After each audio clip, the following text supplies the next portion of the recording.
Suite à ma dernière vidéo sur la technique d'investigation et en particulier la première étape, la délimitation de l'investigation, plusieurs personnes m'ont demandé un exemple concret de la réalisation de cette étape. C'est pourquoi je vous propose aujourd'hui une petite vidéo qui sera une étude de cas de l'application de cette étape. Pour cette étude de cas, j'ai choisi d'aborder une déviation que j'ai personnellement vécue quand j'étais en production. C'était de nuit, il est 23h30. Le peseur vient me voir. En passant devant la fabrication pour aller prendre sa pause, il s'est rendu compte qu'il y avait une quantité importante de produits sur le sol qui venaient des tableaux de pontage. Et en fait, il s'avérait que le pontage réalisé par l'opératrice pour faire son transfert vers le conditionnement n'était pas correct. La première réaction face à cette déviation, sans parler des actions immédiates, etc., a été de se rendre compte que l'opératrice n'était pas habilitée à faire ce pontage. Et nous avons donc fait, dans le cadre de cette investigation, une resensibilisation. Et l'autre point lors de cette première réaction, c'était de dire il n'existe pas de mode opératoire pour expliquer comment bien faire le pontage. Donc nous avons mis en place une CAPA qui consistait à rédiger un mode opératoire pour expliquer comment faire les pontages. Mais en retournant à mon bureau, je me suis interrogé et je me suis dit il me semble qu'il y a des cellules de détection sur ces tableaux de pontage et que normalement le coude absent aurait dû être détecté. J'ai commencé donc à griffonner sur mon cahier un déroulement des opérations en remontant de qu'est-ce qui aurait dû être constaté, à savoir que le transfert se déroulait normalement vers le conditionnement. En remontant, je suis arrivé à dire la supervision autorise le transfert parce que la cellule de détection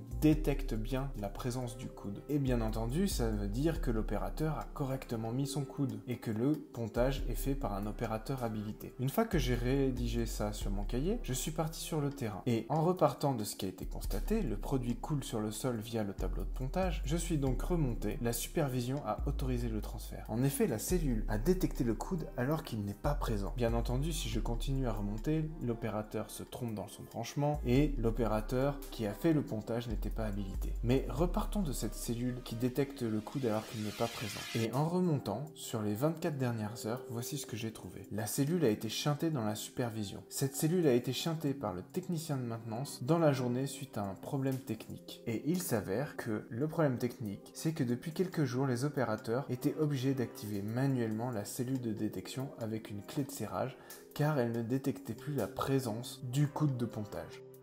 Et là, on voit ressortir des causes primaires. Bien sûr, la première cause primaire qui ressort, c'est le fameux l'opérateur qui a fait le pontage n'est pas habilité. Pas besoin de faire la délimitation des causes pour arriver à ça. Mais en faisant cet exercice, nous avons identifié deux autres causes primaires. La première, c'est que le technicien de maintenance a réalisé ce shuntage de la cellule et qu'il n'y a aucune trace ni de consigne, ni d'information quant à cette cellule shuntée. Et la deuxième, c'est que la cellule ne détectait pas normalement depuis quelques jours et avait besoin d'être forcée pour identifier la présence d'un coude. Alors bien sûr, cette situation pouvait me dire qu'on aurait pu arriver aux mêmes conclusions en repartant du constat, en appliquant un 5e, etc. Bien sûr, c'est possible, mais les efforts auraient été sûrement plus importants, puisque là, finalement, c'est en allant tout de suite sur le terrain, dans les 24 premières heures, que nous avons remonté tout ça. Voilà pour cet exemple. Je vous remercie d'avoir suivi cette courte vidéo et je vous donne rendez-vous à la fin de la semaine pour la vidéo sur la deuxième étape de la technique d'investigation la plus efficace que j'ai pu mettre en place chez mes clients. Alors à très vite!